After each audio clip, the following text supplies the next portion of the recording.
마태복음 5장 7절의 말씀을 근거로 긍휼히 여기는 자는 복이 있나니 라는 제목으로 말씀을 나누겠습니다.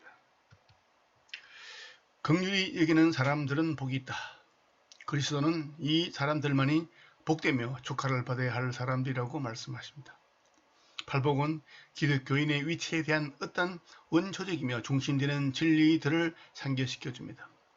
복음은 그것의 일체 강조점을 행위에 두지 않고 상태에 두고 있습니다. 실제로 이 복음의 주요 강조점은 여러분과 제가 무엇을 행하는가에 둔 것이 아니라 우리가 본질적으로 어떤 존재들인가에 두고 있습니다. 산성 설교를 일관해서 우리 주님은 기질에 관심을 두고 계십니다.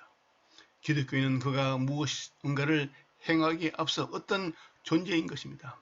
우리는 기독교인으로 행동할 수 있기에 앞서 기독교인이 되어야 합니다. 근본적으로 중요한 것은 우리의 본성입니다. 기독교인이 된다는 것은 어떤 성격을 소유하는 것을 말하며 따라서 어떤 유형의 사람이 되는 것을 말합니다. 우리가 기독교인이면 우리의 행동은 그 결과인 셈입니다. 우리는 우리의 기독교를 통제하게끔 되어 있지 않고 오히려 우리의 기독교가 우리를 통제하게끔 되어야 합니다. 내가 진리의 지배를 받아야 하는 것은 내가 내 속의 성령의 사역에 의하여 기독교인이 되었기 때문입니다. 사도 바울은 갈라디아서에서 나는 삽니다. 그러나 내가 아니요 그리스도께서 내 안에 사십니다. 라고 말했습니다.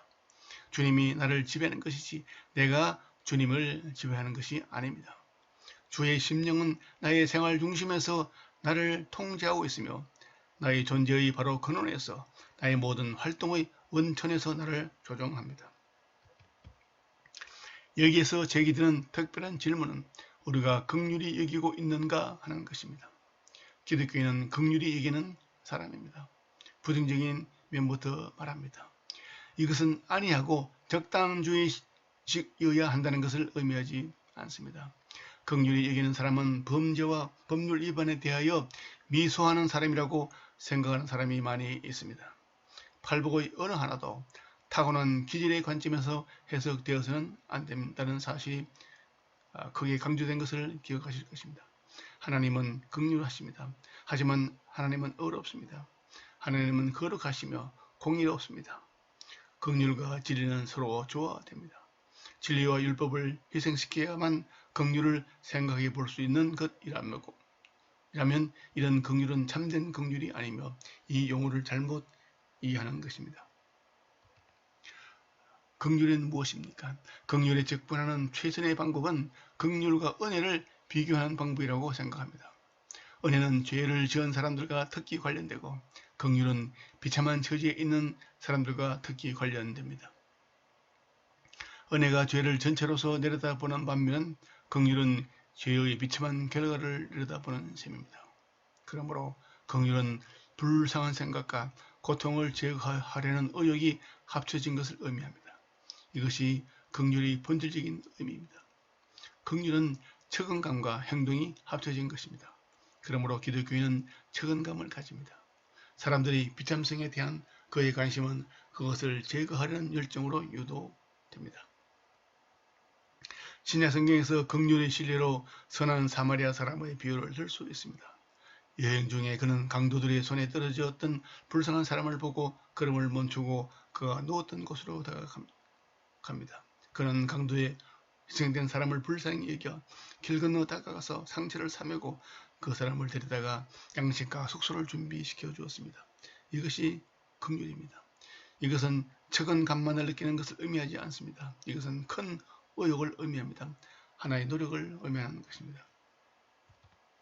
자비나 긍휼함에 대한 완벽하고도 어떤가는 신뢰는 하나님께서 자기 아들을 세상에 보내신 일이며 아들의 오심입니다. 어째서입니까? 하나님에게는 긍휼이 있었기 때문입니다. 하나님은 우리의 가련한 상태를 보았고 고통을 보셨으며 법을 위반했음에도 불구하고 하나님이 이렇게 행동하게끔 움직인 것은 긍휼입니다. 그래서 아들이 왔고 우리의 상태를 해결하신 것입니다. 이런 까닭에 속죄련의 필연성이 있게 된 것입니다.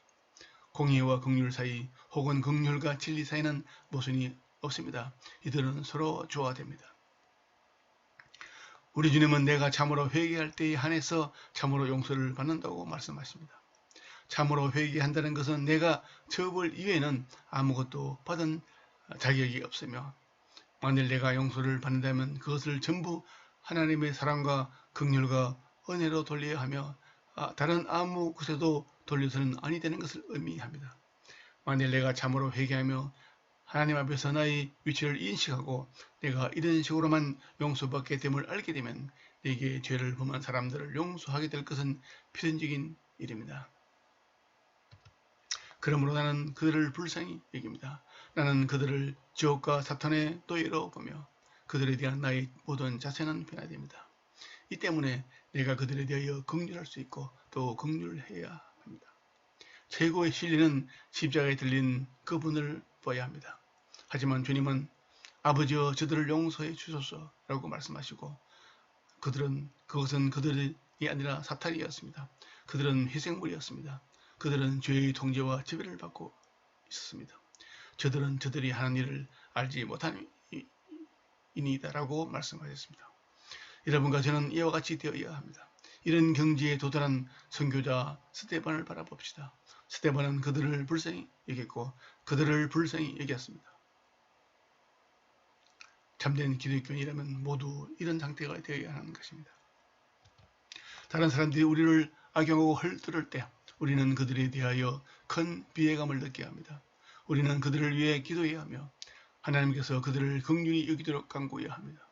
내가 과연 긍휼에 대하여 빚진 자임을 안다면, 과연 내가 하나님의 그저 주시는 은혜 때문에 기독교인이 된 것을 안다면 나에게는 교만이 있을 수 없으며 변명이 있을 수 없으며 나의 권리를 주장하는 일이 있을 수 없습니다. 그 대신 다른 사람들을 바라볼 때 그들에게 비열한 것을 발견되거나 혹은 그것이 죄의 표현인 것을 알게 될 때 마음속에 그들에 대해 큰 슬픔을 느껴야 마땅합니다. 용서의 한 가지 조건은 회개입니다. 회개는 무엇보다도 내가 하나님께 대하여 조금 더 권리를 주장할 것이 없으며 용서는 오로지 하나님의 은혜여 긍휼임을 의미합니다.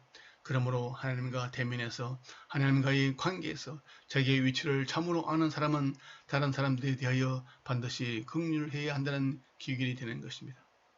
하나님의 은혜의 작용이 일할진대 하나님의 은혜가 긍휼과 함께 우리 마음속에 임할 때 우리는 긍휼하게 됩니다.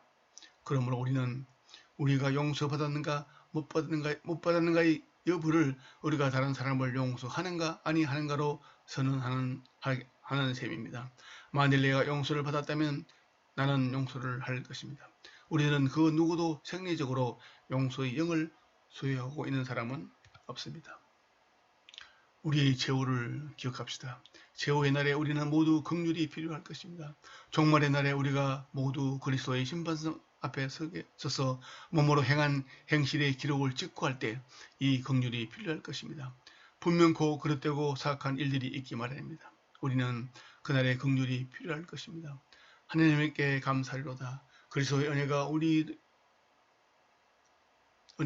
속에 있을진데 주님의 영이 우리들 속에 있고 우리가 긍휼할진데 우리는 그날의 긍휼을 받을 것입니다.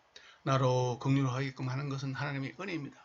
하나님의 은혜는 나를 긍휼하게 만듭니다. 여러분은 긍휼합니까?